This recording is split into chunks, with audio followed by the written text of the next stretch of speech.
സ്പെയിനിൽ നടക്കുന്ന ലോക അമ്പെയ്ത്ത് മത്സരത്തിൽ പങ്കെടുക്കണമെങ്കിൽ ഇരു കാലുകളും തളർന്ന കിഷോറിന് മനക്കരുത്തം മാത്രം പോരാ, സുമനസ്സുകളുടെ സഹായം കൂടി വേണം.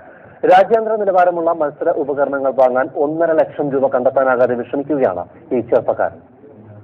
ഇല്ലായ്മയുടെ വില്ലിലും ഇരിങ്ങാലക്കുടക്കാരൻ കിഷോർ ഉന്നം വയ്ക്കുന്നത് ലോക ചാമ്പ്യൻ പട്ടമാണ്.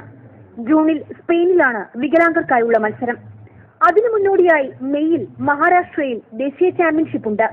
രണ്ടിലും പങ്കെടുക്കണമെങ്കിൽ അന്തർദേശീയ നിലവാരത്തിലുള്ള അമ്പും വില്ലും വേണം. ചെലവാകട്ടെ 1.5 ലക്ഷം രൂപ. ബാർബർ ഷോപ്പിലെ ജോലിയിൽ നിന്നുള്ള തുച്ഛമായ വരുമാനം കൊണ്ട് അമ്മയും അനിയനും അടങ്ങുന്ന കുടുംബത്തെ പോറ്റുന്ന കിഷോറിന് ഈ തുക സ്വപ്നം കാണാനേ കഴിയൂ. സ്പെയിനിൽ ജൂണിൽ നടക്കുന്ന ഐവാസ് എന്ന ഇന്റർനാഷണൽ ആർച്ചി കോമ്പറ്റീഷന്റെ സെലക്ഷൻ ട്രയലിൽ പങ്കെടുക്കാൻ എനിക്ക് അവസരം കിട്ടിയിട്ടുണ്ട്. സാമ്പത്തികമില്ലാത്തതുകൊണ്ട് ഇന്റർനാഷണൽ ആർച്ചർ വാങ്ങാൻ എനിക്ക് സാധിക്കുന്നില്ല. സ്പോൺസർഷിപ്പ് കിട്ടിയാലേ എനിക്ക് ഈ മത്സരത്തിൽ ആർച്ചർ വാങ്ങാനും പങ്കെടുക്കാനും സാധിക്കുകയുള്ളൂ. സാമ്പത്തിക ബുദ്ധിമുട്ട് കാരണം 10ാം ക്ലാസ്സിൽ കിഷോർ പഠനം നിർത്തി. വികലാംഗനെങ്കിലും മറ്റുള്ളവർക്കൊപ്പം ഓടിയെത്തണമെന്ന ആഗ്രഹം കിഷോറിനെ അത്ലറ്റിക് രംഗത്തേക്ക് എത്തിച്ചു. ദേശീയ തലത്തിൽ ജേതാവായ കിഷോർ 3 വർഷം മുൻപാണ് അമ്പെയ്ത്തിലേക്ക് ശ്രദ്ധ കേന്ദ്രീകരിച്ചത്.